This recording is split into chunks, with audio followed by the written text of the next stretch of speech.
शिक्षकाच्या मारहाणीला घाबरून विद्यार्थी शाळेऐवजी जंगलामध्ये लपून बसू लागल्याची धक्कादायक घटना समोर आली आहे। पालघरच्या जव्हारमधील जांभूळ माथा या ठिकाणी ही घटना घडली आहे। शिक्षक लोकनाथ जाधवांनी शुक्रवारी काही विद्यार्थ्यांना 2 किलोमीटर लांब असलेल्या झऱ्यावर पाणी आणण्यासाठी पाठवलं।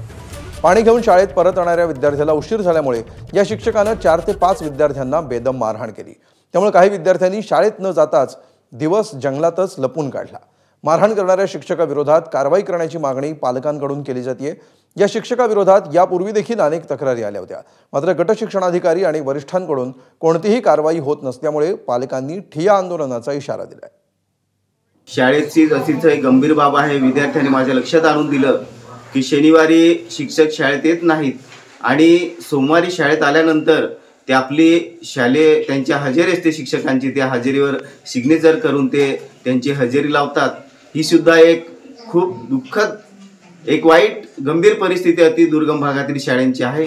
तर गट शिक्षण अधिकाऱ्यांनी ह्या सुद्धा गोष्टीचा खुलासा करावा। सकाळी 11 वाजता पाठवलं होतं तर आम्ही उशीर झालो तेवढ्यात आमचे 2 कानाखाली मारले। आम्ही झऱ्यावर पाण्याला गेलो होतो, 1 किलोमीटर दूर होतो आणि माझ्या मित्रांना मारले म्हणून मी भेव खाल्यामुळे जंगलात पळून गेलो। एबीपी माझा, उघडा डोळे बघा नीट।